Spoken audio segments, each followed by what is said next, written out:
A voiceover introduces the film, explaining to us the laws of his planet's dual gravity.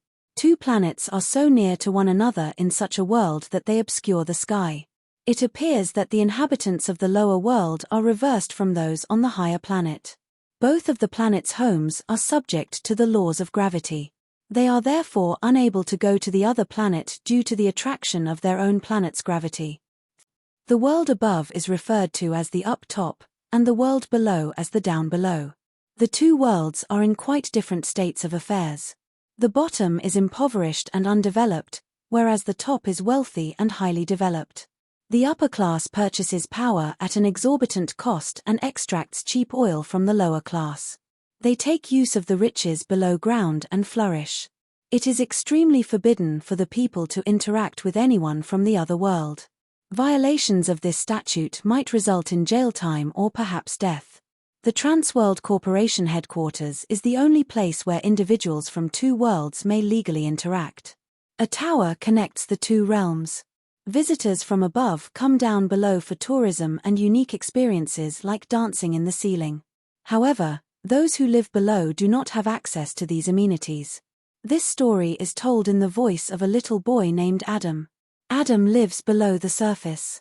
He currently resides in an orphanage after his parents perished in a transworld plant explosion that decimated half of the city years ago. His great-aunt Becky is the only relative he has, and he spends his weekends with her. The only things that bring Adam happiness in life are flying pancakes and aeroplanes. He meets Becky one day, and she shares with him the recipe for her special flying pancakes. Pink bee pollen is used in her special recipe for flying pancakes. The pollen that the pink bees gather comes from both worlds, which are exclusive to the Sage Mountain. She also pledges to give Adam the book that contains the secrets of pink bees when he grows up. She shows him the book. Adam is sent by Becky one day to gather pollen from the mountain. He tells the story of how that day alters his life forever. He ascends to a height he has never reached before and reaches the summit. He can see the peak well from there. Adam tosses a paper aeroplane from below with his free hand. There, it lands on the earth after taking off. It's discovered by a stunning girl. They both grin as Adam glances up at her, and the rest is history. A few years later, Adam has developed into a striking adolescent. Since then, he and Eden, the girl, have remained friends. Since then, they have gathered daily at the same location. Adam waits at the top of the mountain for Eden on that day as well. When they first meet, Adam pulls Eden down to him using the second law of gravity. He pulls her down while fastening a shirt on her body. Adam is clutching Eden while they escape through the woods when they hear gunfire. They race back up to the summit. The guards shoot Adam as he is sending Eden back up above. Eden bumps her head on the upper ground when the rope escapes his grasp. He watches as blood seeps from her skull and she lies lifeless on the ground. Adam is taken by the guards, who then separate him from Becky and put him in jail. They set Becky's house on fire as well. Fast forward 10 years. Now a young adult, Adam works alongside his boss, Albert, in a repair shop. In an effort to create an anti-gravity face cream recipe, he is conducting experiments with bee pollen. But the formula is only effective for brief periods of time. Only at the top is the equipment needed to further improve the recipe accessible. He is taken aback when he sees Eden on TV one day at work. Ever since the event, he has not seen her. It seems that she is employed by Transworld. Adam is ecstatic to find her still alive. He subsequently begins working at Transworld since they are able to give him the resources he needs to finish the face cream's recipe. There, Adam also intends to see his childhood sweetheart again. Adam finds the upscale office of the Transworld fascinating on his first day of work. The skyscraper is made up of several levels. Employees from higher up are represented by floors with a plus sign, and those from lower down are represented by floors with a minus sign. Adam is employed by both planets and works on floor 0, which is the center floor. He is informed about the working policies by the establishment's chief. He claims that Adam, who comes from below, is lucky to have landed a high position at Transworld. Finally, he tells Adam that he will be sacked and sent in jail if he steals anything inverse from above. Adam receives an inverse substance from a different employee, who suggests that he store it in the refrigerator to prevent it from burning. Adam returns to Albert's house after work, where he finds him angry for visiting Transworld and accusing those in positions of authority of being wicked. Albert fears that Adam might end up dead while attempting to work for Transworld. However, after some persuasion from Adam, he consents to assist him. We learn that Eden has lost all of her memories from before the accident when she is in a self-help group. She had almost no memory of Adam. Adam begs Bob, his upper-level colleague, one day at work to put him in touch with Eden. Bob concurs. Adam, Albert, and Pablo, their friend, are together that night. Adam is asked by Pablo if this is all truly worth it. He worries that Eden might get disinterested in being around Adam. Adam, nevertheless, says it's worth it. He gives Bob several rare stamps from below as a gift the next day at work. He gets to work vigorously applying his face cream. A few days later, he gives the board the cream from above. The dog's face is raised once he applies it to it. The board is impressed and extends Adam's time to prolong the cream's impact. Adam spends more time at work that day.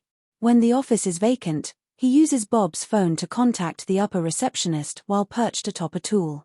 Next, he schedules a meeting with Eden under the guise of Bob. Later on, at Albert's store, they aid Adam by making a thick suit out of inverse matter. Him move up above. But once he's up top for a bit, the suit will begin to burn due to the third law of gravity. The next day, Adam poses as a high-ranking employee in a private room at work while wearing the costume. He can walk on the ceiling as soon as he puts on the suit and shoes since their weight balances out his own. Then he dashes to the floor where Eden works. She doesn't recognize him, but he is happy to see her. Adam is notified by her co-worker about Eden's forgetfulness. Adam tries to justify his visit to Eden by saying that she could be interested in his face cream. In an attempt to get her to remember him, he tries sharing stories from his early years, but all he gets is laughter.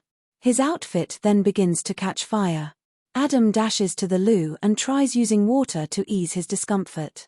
He urinates and it falls to the ceiling, where it enters the smoke detector. At that moment, an alert sounds, prompting officials to pursue Adam, but he escapes. Pablo and Albert treat his burns with ointment later that evening. Pablo remains dubious about Eden.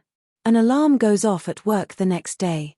The names of a few workers who will be let go are then disclosed by the board. There's also Bob's name on the list. Following everyone's departure, Bob and Adam converse. Adam is sad for Bob. Bob gives Adam a box containing his ID and keycard before he leaves, allowing him to, if he so chooses, leave the Transworld building and reach the upper level. Adam answers Bob's phone when he's alone himself. It's Eden. She wants to meet Adam as she was shocked that he had not returned from his day-long absence. Adam accepts to meet her in a restaurant because he is ecstatic. He enters a private room and dons the suit once more to assume the identity of a high-ranking employee. Then, he makes his first entry into the actual up above and leaves the Transworld building using Bob's card. He's in awe of what he sees. After that, he visits Eden at the eatery. Eden feels uneasy as Adam attempts to bring her back to him. Adam persuades her to stay as she is ready to depart. After they had been talking for a bit, Adam's shoes begin to burn. He needs to return as quickly as possible to below ground. After leaving the restaurant, the two decide to go on another date the next day. Adam runs to a neighboring sea and leaps off because his shoe catches fire. He gets lowered down and landing on another sea as soon as his shoes come off. When Adam does get home, he is freezing. Eden dreams of Adam and her that night. Her memory is returning, at least partially. The formula for Adam's face cream is finished the next day at work. In an auditorium, he gives it to the board members. Beside Adam is an elderly lady. Her face is instantly lifted as he applies the lotion to it. The board members give him applause. Eden appears in the auditorium at that moment. She is shocked to learn that Adam is from below when she first spots him. She gives him a call. Bob in front of everyone, but Adam corrects her, saying his name is Adam and that she could be mistaking him. Eden flees from there, confused. Adam races to the top floor in his suit after the meeting is ended. He bolts out, looking for Eden. But she gets out of the building before Adam can find her. Adam tries to use Bob's card, but this time it doesn't work because Bob got fired. Adam flees as the guard follows after realizing that his disguise has been exposed. Despite his escape, he is unable to return below ground. He goes to Bob's place too for assistance after failing to locate Eden. Though taken aback, Bob gives him a hearty welcome. Bob gives Adam a costume that he created just to pull him down as Adam is sitting on his ceiling. This suit's construction ensures that it won't burn even after prolonged contact with hot objects. Adam then demonstrates to him the power of pink pollen.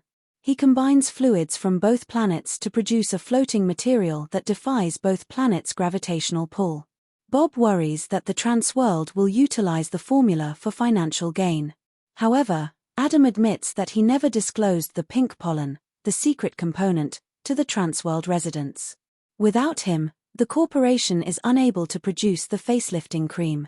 Adam returns to the restaurant where he first met Eden while dressed in Bob's costume. Remarkably, she seems happy to see him when he approaches her for a conversation. She informs him that fragments of their shared childhood are beginning to come back to her. At last, the two share a kiss. But when the border police show up, they had to part ways. Adam flees and manages to descend again. He remains elusive to the cops. His escape has garnered media attention. Going back down, he ascends the Sage Mountain and bides his time till Eden arrives. At last, she makes her appearance. They kiss while floating in midair. Now when the two are up top together, other troops approach to search for them. Adam falls to the ground below as the two attempt to flee, and Eden is taken into custody by the soldiers. Because of the inverted matter suit, Adam is spared from the impact when he lands on a tree. Adam is taken captive by two guys while he is strolling through the streets below. They inform him that if Adam provides them with the face cream's recipe, they are prepared to withdraw their accusations against Eden. Then the automobile is dumped over him. Adam returns to his regular life, believing that he would never see Eden again. Up above, Bob tinkers with the formula Adam had showed him and discovers that they can use it to counteract the effects of gravity, allowing those who live there to walk. Below. The next day, Eden comes to see Bob and begs for assistance. Later that day, Bob unexpectedly shows up in Albert's business while Adam is inside. Adam asks him how it's possible, looking shocked. Bob can use Adam's formula to truly float in the air. He demonstrates to him that he can remain down without the aid of the accessories related to the contrary subject. He has refined Adam's formula to the point where any substance may oppose the gravitational pull of any given world. In addition, Bob informs Adam that he had acquired the beauty cream patent prior to Transworld, and he also gives Adam a date. Eden discovers him in the down world shortly after, and she informs him that she is expecting his child, which grants her freedom in both realms. Many years later, both sides have tall buildings that indicate their prosperity and youngsters playing basketball with one another from both sides. And the story ends. If you like this video, please like, share and subscribe for more videos like this. Thank you for watching.